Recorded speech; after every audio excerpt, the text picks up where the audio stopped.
கீதம் பண்ணோடு பாடி ஓடி வருகிறார் உதய சூரியன். அன்பார்ந்த தமிழோடு சொந்தங்களே, அனைவருக்கும் வணக்கம். இந்த நாள் இனிய நாள். நான் கண்ட கலைஞர் 100 என்ற சொல் தொடரின் 40வது நாள். 40 என்பது எப்பொழுதுமே நம்முடைய நாட்டோருக்கு தெரியும். நல்ல பல சம்பவங்களின் தொகுப்பு நடைபெற்ற சம்பவங்களாக இருக்கும், வரலாறாக இருக்கும் அல்லவா. இன்னைக்கு கலைஞரை பற்றிய சிந்தனையும் 40 நாள் என்பது 40வது நாள் நினைக்கின்ற போது பல சம்பவங்கள் நடைபெற்று வருகிறது. கலைஞருடைய அந்த போராட்டம் இந்திய எதிர்ப்பிலே அவர் காட்டிய தீவிரத்திலே நாடு முழுவதும் பற்றிக் கொண்டிருந்தது. அப்பொழுது கலைஞர் தான் எல்லாத்துக்கும் தூண்டுகோலாக இருக்கிறார், காரணமாக இருக்கிறார் என்று கருதி அவரை கைது செய்கிறார், தலைமைச் சிறையில் அடைக்கிறார். தேசிய பாதுகாப்பு சட்டப்படி அவர் கைது செய்யப்பட்டு பாளையங்கோட்டையிலே தலைமைச் சிறையிலே அடைக்கப்படுகிறார்.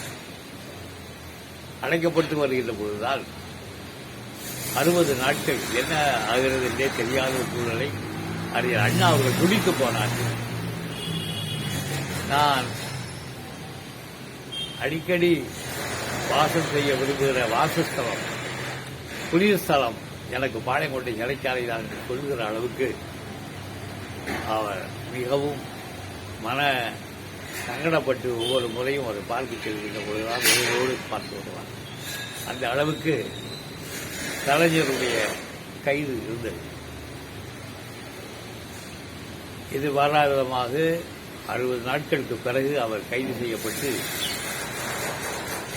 விடுதலையாகிறார். தலைமைச் சிறையிலிருந்து பாளையங்கோட்டையிலே பலர் சென்று பார்த்து வந்தார்கள். கட்சி தொண்டர்கள், தலைவர்கள் அனைவருமே வாய்ப்பு கிடைக்கின்ற பொழுது பார்த்து வந்தார். அவர் விடுதலையாகி திரும்பி வருகிறார். மே மாதம் 1ஆம் தேதி என்று கருதுகிறேன். மதுரையிலே வந்து இருக்கின்ற பொழுது பாளையங்கோட்டையிலே மிக பிரமாண்டமான வரவேற்பு எல்லாம் ஏற்றுக்கொண்டு அந்த வரவேற்புக்கு பிறகு மறுநாள் மதுரைக்கு வருகிறார். அப்பொழுது அங்கே கல்லூரி மாணவர். மதுரையிலே அவருக்கு ஒரு செய்தி கிடைக்கிறது. அன்றைக்கு பேராசிரியர் இளங்கோனார் தேசிய பாதுகாப்பு சட்டப்படி கைது செய்யப்படுகிறார்.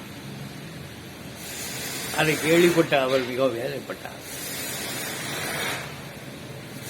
உடனடியாக ஜெர்மனி டாக்கீஸ் பக்கத்திலே இருக்கிற ஒரு தெருவிலே ஒரு கூட்டம் நடைபெற்றது. அந்த கூட்டத்துக்கு நானும் சென்றேன். அவர் அங்கே மிக வேதனையோடு வாடலோடு இருந்தார். ஒரு சின்ன தெருவிலே தான், மிக அருகே இருந்து அவரை பார்த்தேன். அப்பொழுது அன்றைக்கு அவர் பேசினார். இம்சிக்கின்ற நெஞ்சி வலியோடு நான் பேசிக் கொண்டிருக்கிறேன். நேற்றைக்குத்தான் நான் விடுதலையாகி பாளையங்கோட்டையில் உள்ள அந்த பிரம்மாண்டமான வரவேற்பெல்லாம் கலந்து கொண்டு இன்றைக்கு மதுரைக்கு வந்தால் என்னுடைய அன்பிற்குரிய ஆசா பேராசிரியர் இளங்கோனார் கைது செய்யப்பட்டார் என்ற செய்தியை நான் கேள்விப்பட்டு வேதனைப்படுகிறேன். நான் கேட்கிறேன், இந்த சர்க்காரை பார்த்து கேட்கிறேன், பேராசிரியர் இளங்கோனார் எந்த சதி கூட்டத்தினுடைய முன்னோடு பிள்ளை? எந்த தீவிரவாத செயல்களிலே அவர் சம்பந்தப்பட்டவர்? அவர் செய்த தவறெல்லாம் சிலப்பதிகாரத்தை விவரமாக சொல்லுவாரே, அதுதான். தொல்காப்பியத்தை பற்றி எளிமையாக மாணவர்களுக்கு எடுத்துரைப்பாரே, அதுதான் அவர் செய்கிற தவறே தவிர வேறு எந்த சதி கூட்டத்திலே இருந்தால் இவ்வளவு அவசரமாக ஒரு தமிழ் படித்த ஒரு ஆசானை, ஒரு அறிஞரை கைது செய்ய வேண்டும் என்று என்ன வந்தது? இப்பொழுதெல்லாம் தேவை பாதுகாப்பு சட்டம் அல்ல, பாதுகாப்பு திட்டம்.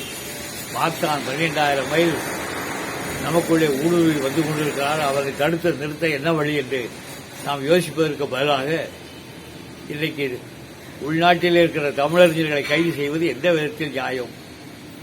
நான் இந்த சர்க்காரை பார்த்து கேட்கிறேன். இன்றைக்கு இதற்கெல்லாம் குறிப்பெடுத்துக் கொண்டிருக்கிறார்கள். இதோ ஒற்றர்கள் எடுக்கட்டும், நாங்கள் பேசுவது எது வந்தாலும் எடுத்துவிட்டு போகட்டும். இதெல்லாம் ஒரு காலத்திலே எங்களுக்கு நன்மையாக வந்து சேரும். எந்த அளவிலே நன்மை இருந்தால் நிச்சயமாக ஒரு காலத்தில் மக்களுடைய செல்வாக்கை பெற்று நாங்கள் ஆட்சிக்கு வருவோம். அப்படி வருகின்ற நேரத்தில் இப்படி ஒற்றர்களெல்லாம் எங்களுடைய பேச்சுக்களை குறிப்பிடுத்திருக்கிறார்களே, அந்த பேச்சை கொண்டு வர சொல்லுவோம். கொண்டு வா. மதுரையிலே சட்டத்தை எரிப்பதற்கு முன்னால் மாவட்ட செயலாளர் முத்து பேசினாரே, அந்த உரையை கொண்டு வா. அறிஞர் அண்ணா அவர்கள் மதுரை இந்திய எதிர்ப்பு மாநாட்டிலே பேசினாரே, நெல்லை இந்திய எதிர்ப்பு மாநாட்டிலே உரையாற்றினாரே, அந்த உரையெல்லாம் எடுத்து வா, புத்தகம் போட வேண்டும் நாங்கள் என்று சொல்வதற்கே அது வசதியாக இருக்கும். அவர்கள் மூலமாக நான் கேட்டுக்கொள்கிறேன். இந்த அளவுக்கெல்லாம் அச்சுறுத்தி தமிழ் படித்தவர்களை, தமிழ் ஆண்டோர்களை எல்லாம் அச்சுறுத்துவதால் எங்களை எல்லாம் வீழ்ச்சி விடலாம் என்று இழித்த வாயிலே எண்ணி ஏமாந்து போகாது. நான் உரிமையோடு கேட்டுக்கொள்கிறேன். அரசியல்வாதிகளுக்குள்ளே 1000 இருக்கலாம், ஆனால் அந்த தமிழறிஞர் என்ன செய்தார்? அவரை இன்றைக்கு இந்த வயோதிக நேரத்தில் அவரை தேசிய பாதுகாப்பு சட்டத்தில் கைது செய்வது எந்த வேற்றிலை நியாயம் என்று அன்றைக்கு அவர் வேதனையோடு மதுரையில் அந்த வரவேற்பு கூட்டத்திலே பேசிய நான் நினைத்து பார்க்கிறேன். நான் பட்ட துயரம் தமிழ் படித்த அந்த ஆசானுக்கும் ஏற்பட்டு விட்டதே இந்த வேதனை அன்றைக்கு நான் நேரிலே முகத்திலே பார்த்தேன். அருமை பெரியோர்களே, கலைஞர் இன்றைக்கும் நினைக்கப்படுகிறார் என்றால் அவர் அன்றைக்கு பக்தர்களை நினைத்தார், தமிழர்களை நினைத்தார், தமிழ் ஆண்டோர்களை நினைத்தார், தமிழ் அறிஞர்களை நினைத்தார், தமிழ் ஆய்வாளர்களை நினைத்தார். அவர்களுக்காக பரிதாபப்பட்டார். அதுதான் இன்றைக்கு அவர் இன்றைக்கு பேசப்படுகிறார். அந்த தகவல் நாளை சந்திப்போமா? வணக்கம்.